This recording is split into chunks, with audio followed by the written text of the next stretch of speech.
درود به شما دوستان عزیز، خوش اومدین همگی به کانال یوتیوب من.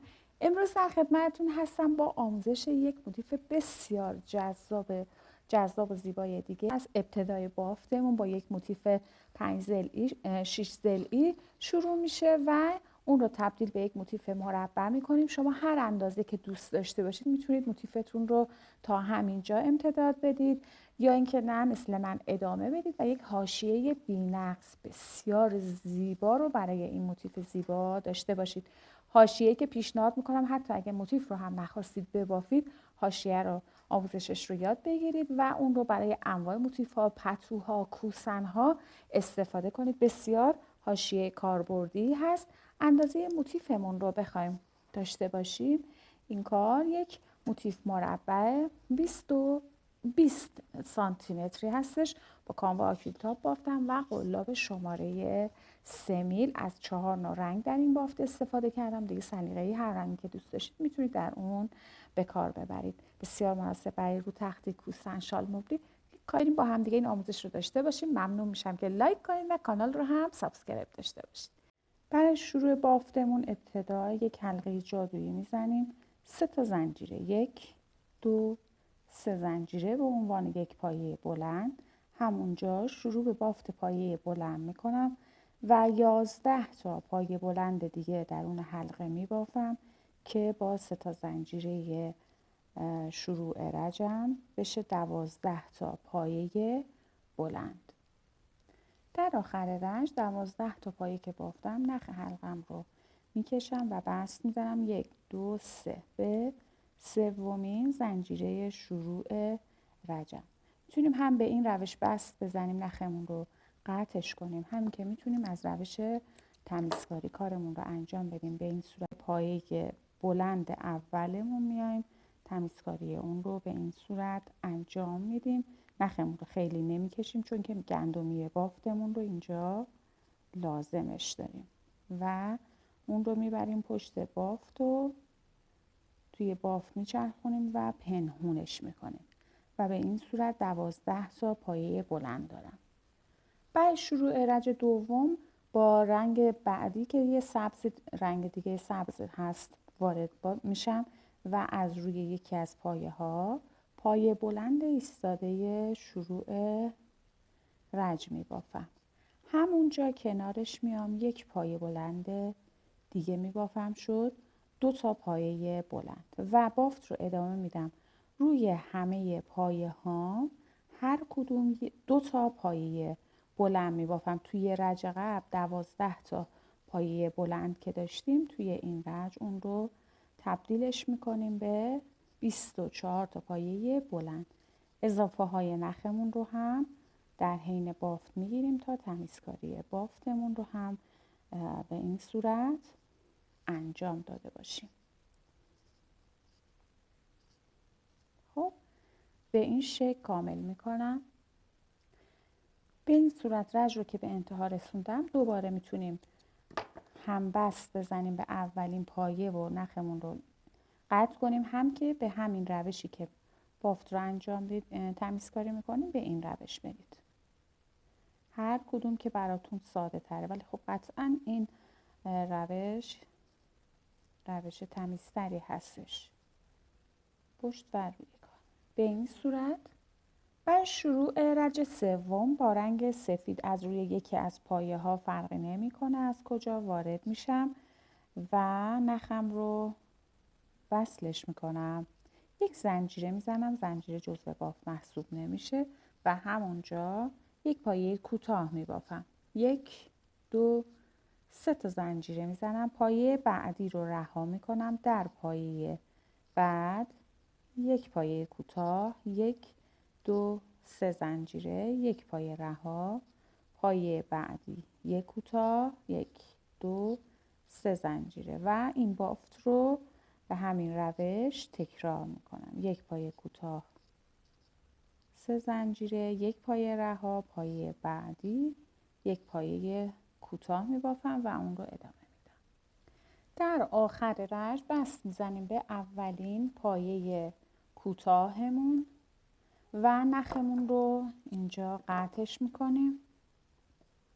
برای شروع رج چهارم با نخ جدید بافتمون رو شروع میکنیم. از یکی از فضاهای زنجیره‌ای وارد میشیم، یک پایه کوتاه همونجا، یک زنجیره، یک پایه کوتاه همونجا میبافم و یک زنجیره میزنم.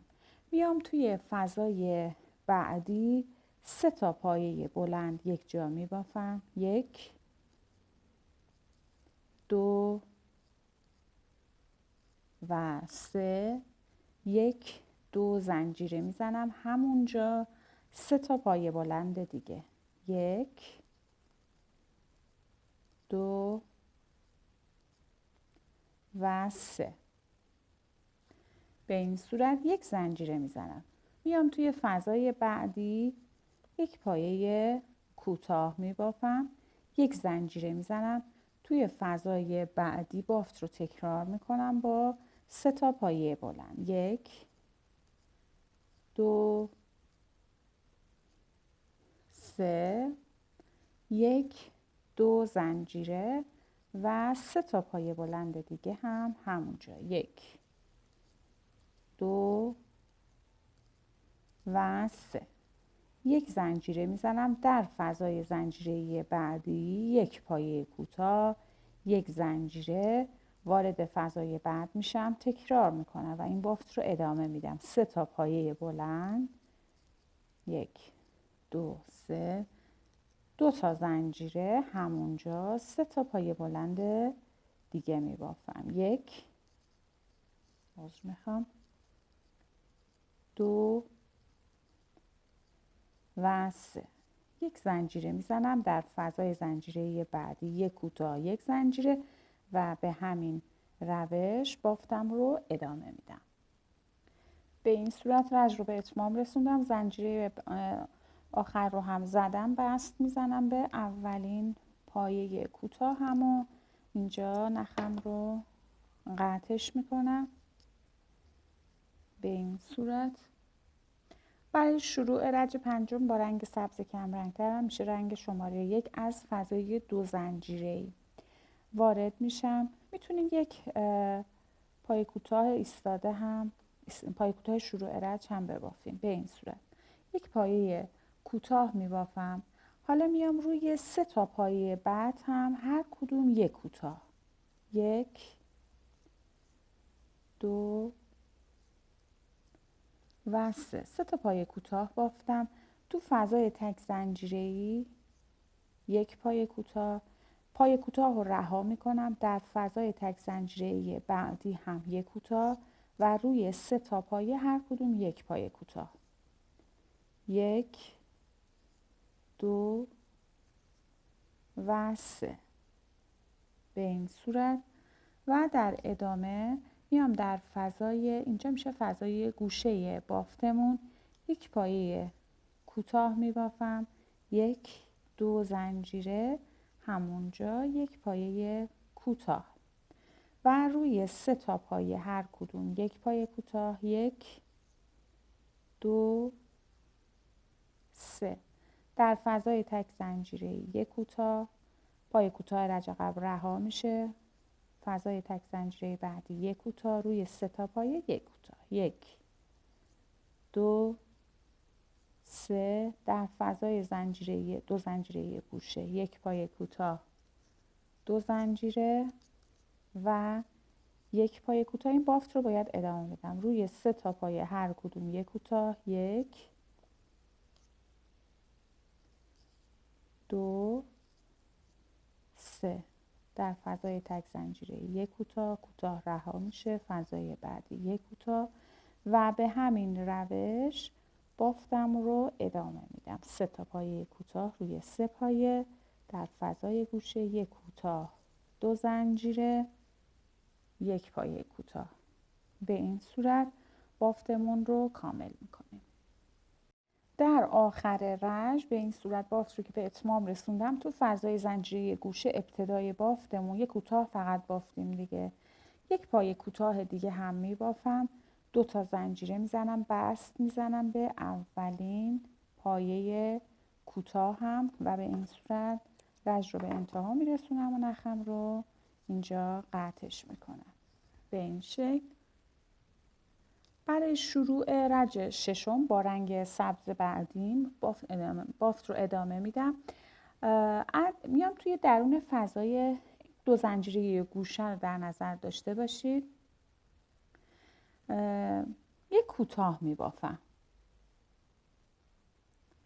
و 4 تا پایه 4 تا کوتاه. 1 2 3 و 4. پس یک کوتاه اول تو فضای دو زنجیره‌ای بافتم، عذر میخوام، و 4 تا پایه کوتاه رو 4 تا پایه. حالا میام در ادامه بافتم پایه بعدی رو یک کوتاه نیمه، در واقع یک نخ میگیرم. پایه بعدی یک کوتاه نیمه، همه رو با هم به این صورت یکی میکنم و یک پایه ادغام و ادامه میدم. 4 تا پایه بعدی هر کدوم یک کوتاه. 1 2 3 و 4. به فضای زنجیره گوشه که میرسم، یک پایه کوتاه، 2 زنجیره، همونجا یک کوتاه. ادامه میدم 4 تا پایه بعد هر کدوم یک کوتاه. 1 2 3 و 4. 2 تا پایه بعد هر کدوم یک کوتاه نیمه، یعنی فقط نخ میگیرم. 1 و 2. 3 تا نخ دارم، همه رو یکی میکنم. یک ادغامی. 4 تا کوتاه. 1 2 3 و 4. در فضای زنجیره گوشه یک کوتاه، 2 زنجیره، یک پایه کوتاه و به همین روش بافت رو کامل میکنم. به این صورت رج رو به اتمام رسوندم. آخر رج در فضای اولمون یک پایه کوتاه هم میبافم، 2 تا زنجیره میزنم، بست میزنم به اولین پایه کوتاه شروع رجم و اینجا نخم رو قطعش میکنم. میشه شکل روی اولین پایه کوتاه بعد از فضای زنجیره. ببینید این فضای زنجیره گوشه هست، این هم اولین پایه کوتاه. بافت رو از روی اولین پایه کوتاه شروع میکنم. نخم رو میام وصلش میکنم. میتونیم ایستاده شروع رج هم ببافیم. روی اولین پایه کوتاه یک پایه کوتاه میبافم. پایه بعد یک پایه متوسط، بعدی یک پایه متوسط، 2 تا متوسط بافتم. پایه بعد یک پایه بلند. حالا 3 تا پایه بعدی رو هر کدوم یک بلند نیمه میبافم و ادغام میکنم. یک بار نخ سر قلاب. 1 2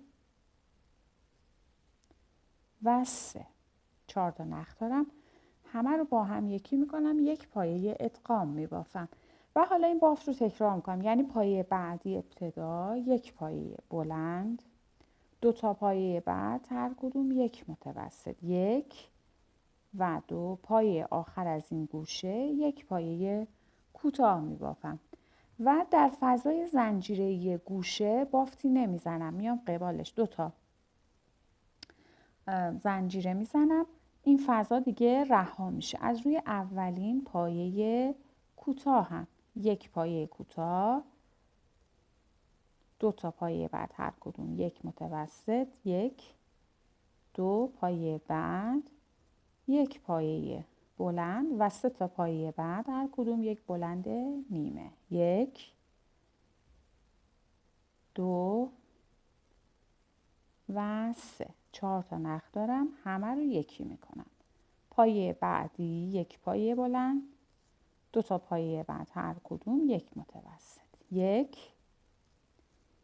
و 2. پایه بعد یک پایه کوتاه، 2 تا زنجیره، فضای زنجیره گوشه رها میشه و از روی اولین پایه کوتاه بافتم رو ادامه میدم. یک کوتاه، 2 متوسط، یک پایه بلند، 3 بلند نیمه، 1 2 3 و ادغام. پایه بعد یک پایه بلند، 2 تا متوسط، 1 و 2 پایه بعد، 1 پایه کوتاه، 2 زنجیره، فضا رها از روی اولین پایه کوتاه بعد 1 کوتاه و به همین صورت بافتمون رو کامل میکنیم. در آخر رنج 2 تا زنجیرم رو که زدم بست میزنم به اولین پایه کوتاهم و به این شکل رنج رو به انتها میرسونم. برای شروع رنج 8 بافت رو شروع میکنم. همین جا که روش پایه کوتاه بافتم ابتدا 1 زنجیره میزنم و همینجا 1 پایه کوتاه میبافم و روی 3 تا پایه بعد هم در واقع من باید 9 تا پایه کوتاه ببافم. خب پس شد 1 2 3 4 5 6 7 8 و 9 تا پایه کوتاهمون رو که بافتیم. حالا این قسمت ببینید فضای زنجیره‌ای رها شده توی رنج 7 سبز رنگ. خب اینم که سفید زنجیرهای سفیدمونه دیگه. این زنجیرهای سبز و سفید رو با هم میگیرم و 1 پایه متوسط میبافم. حالا از روی اولین پایه بعدی شروع میکنم، میشه اولین پایه کوتاهم. توی این زل 1 پایه بلند میبافم، بعدیش 1 پایه دوبل و پایه بعد میشه گوشه کارم. 1 پایه دوبل میبافم، 1 زنجیره، همونجا 1 پایه دوبل دیگه میبافم، 1 زنجیره و حالا 2 تا دوبل دیگه هم میبافم ولی بدون زنجیره توی همون فضا. 1 و 2 به این صورت. 2 تا دوبل اول رو که بافتم هر کدوم 1 زنجیره داره ولی 2 تا دوبل بعدی بدون زنجیره هستش و بافت رو ادامه میدم. روی پایه بعدی 1 پایه دوبل میبافم، 2 تا پایه بعد هر کدوم 1 پایه بلند، 1 و 2 2 پایه بعد هر کدوم 1 متوسط، 1 و 2 پایه بعدی میشه آخرین پایه توی این زل، 1 پایه کوتاه. حالا دوباره زنجیرهای سبز و سفید گوشه رو با هم میگیرم، 1 پایه متوسط میبافم و بافت رو تکرار میکنم. روی اولین پایه کوتاه هم میشه 1 پایه کوتاه میبافم، 2 تا متوسط میزنم، به قرینه دارم این قسمت رو تکرار میکنم. 2 تا پایه بعد هر کدوم 1 پایه بلند، 1 میخوایم اون رو مربع کنیم دیگه و 2 پایه بعدی 1 پایه دوبل و پایه بعدی گوشه دوم کارم رو شکل میدم. حالا ابتدا 2 تا دوبل میبافم بدون زنجیره، 1 و 2 1 زنجیره میزنم، 1 پایه دوبل دیگه همونجا، 1 زنجیره تکرار میکنم تو همون فضا، 1 پایه دوبل. پایه بعدی 1 پایه دوبل تک، پایه بعد 1 پایه بلند میبافم و به گوشه که میرسم، گوشه رج قبلم منظورمه، زنجیره های سبز و سفید رو با هم میگیرم، 1 پایه متوسط میبافم. حالا 9 تا پایه کوتاه میبافم و بافت دیگه تکرار میشه، 1 2 3 4 5 6 7 8 و 9.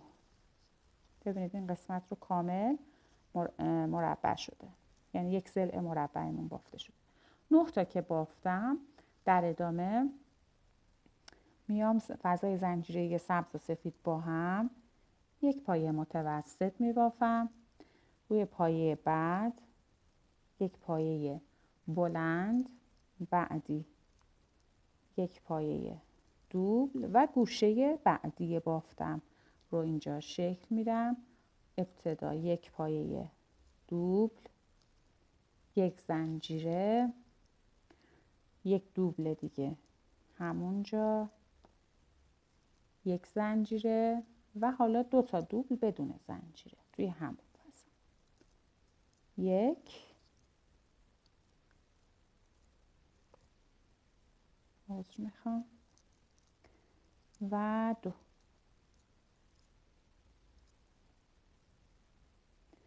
به این صورت ادامه میدم. پایه بعد یک پایه دوبل، 2 تا پایه بعد هر کدوم یک بلند، 1، 2، 2 تا متوسط، 1، این رج رو کامل میرم چون ترسم گیج بشین. 2 تا متوسط، پایه آخر از این دسته، یک پایه کوتاه. حالا فضای زنجیره سبز و سفید با هم، یک پایه متوسط و این قسمت گوشه بعدی بافتم. روی اولین پایه یک کوتاه، 2 تا متوسط، 1 و 2، 2 پایه بلند، 1 و 2، بعدی یک پایه دوبل و گوشه بعدی کارم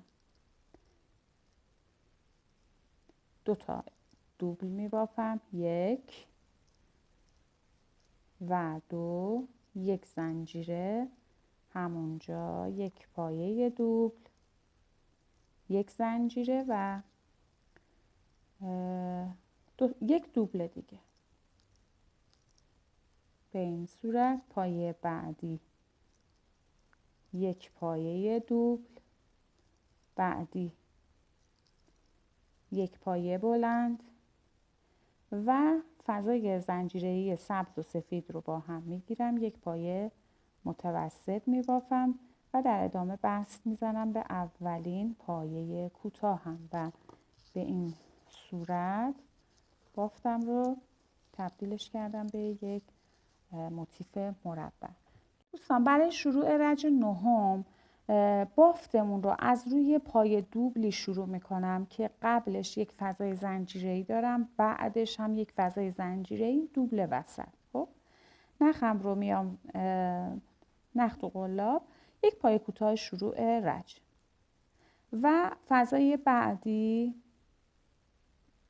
فضای تک زنجیره‌ای، یک کوتاه روی پایه، یک کوتاه، به همین ترتیب ادامه میدم بافتم رو تا برسم به گوشه بافتم. از فضای تک زنجیره شروع کنم، 1، 2، 3، 4، 5،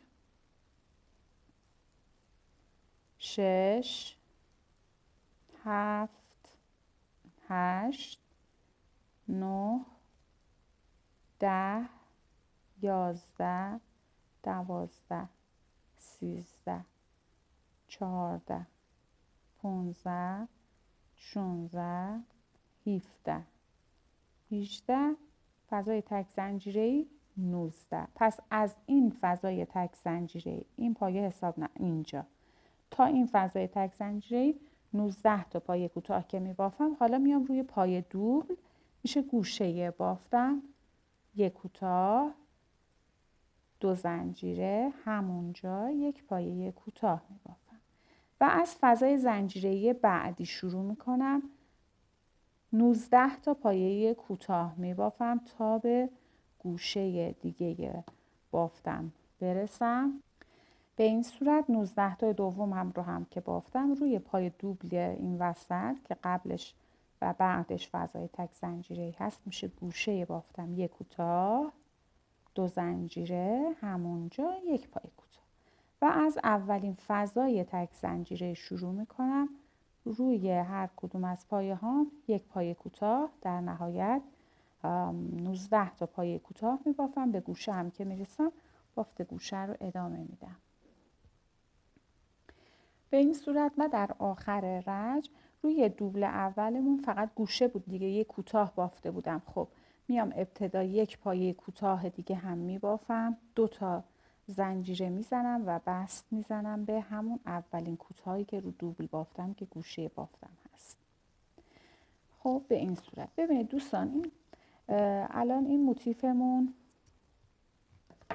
به این صورت کامل مربع شده. حالا میخوام 3 رج دیگه این بافت ساده بافی رو به همین صورت ادامه بدم با رنگ‌های مختلف، یعنی همین سفید و سبز پررنگ‌تری که بافتم. پس 3 رج دیگه غیر از این که رو هم میشه 4 رج ساده بافی رو انجام میدیم. روی همه پایه های کوتاه میبافیم. به فضای زنجیره گوشه که رسیدیم تکرار میکنیم، یک کوتاه، 2 زنجیره، یک کوتاه. پس اون 3 رج دیگه رو هم ببافیم و برگردیم. خب دوستان ببینید من 4 رج رو بافتم. این رج رو که با هم بافتیم 1 2 3 و 4 تا رج به این صورت اون رو بافتم. موتیفمون کامل هست. شما از این به بعد هر جایی که بخواید میتونید موتیفتون رو، اون پایان موتیفتون باشه، اندازه موتیف دیگه به دست خودتون بستگی داره. خب این روی بافته از کار رو میچرخونیم به پشت بافتمون و از پشت بافت این حاشیه رو میخوایم با هم شروع کنیم. به این صورت که میام از فضای زنجیره گوشه وارد میشم، یک پایه کوتاه میبافم. ببینید این پایه اول رو رها میکنم، از روی پایه بعدی میام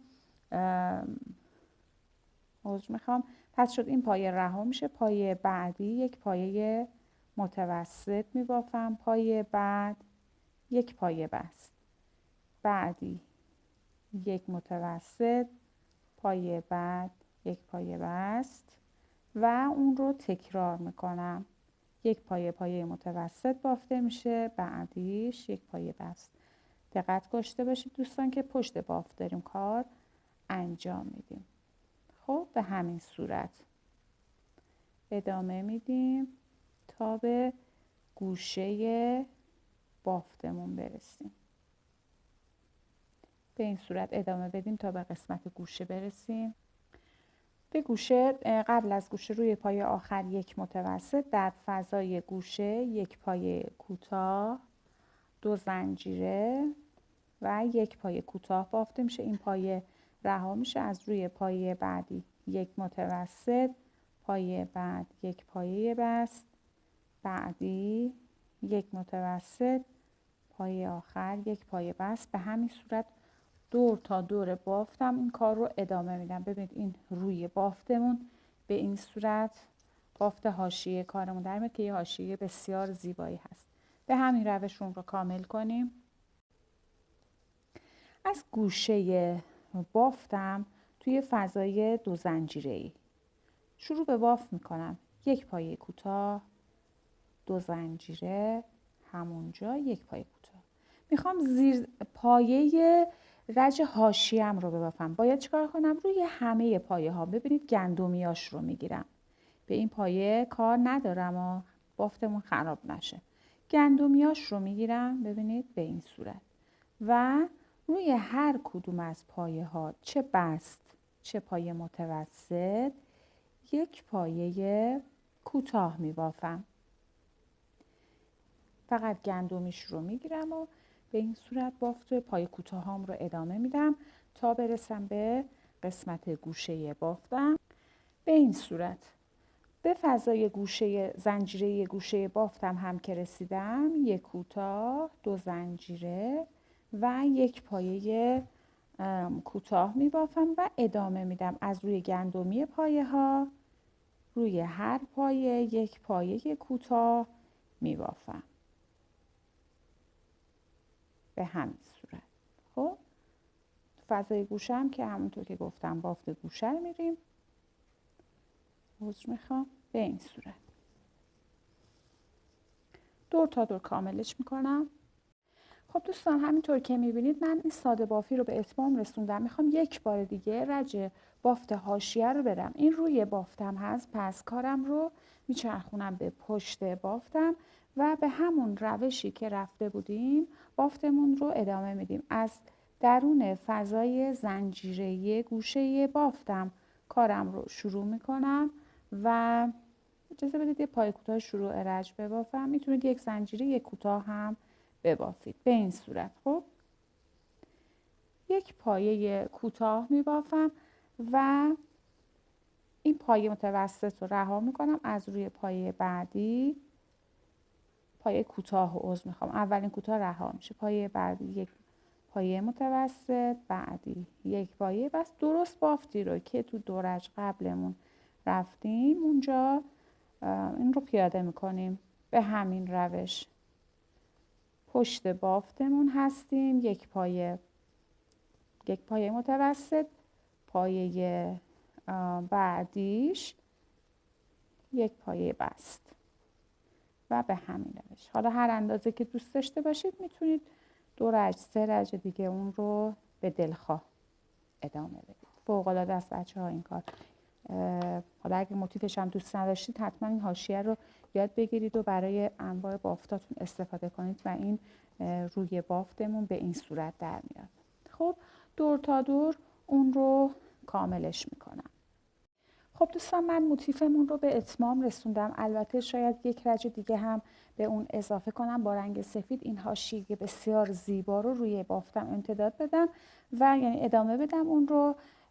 حالا هر اندازه‌ای که شما دوست داشتید میتونید این حاشیه رو داشته باشید. امیدوارم از بافت این موتیف زیبا هم لذت ببرید. مرسی که تا این لحظه با من همراه بودید. تا یه روز دیگه آموزش دیگه، خدا نگهدارتون.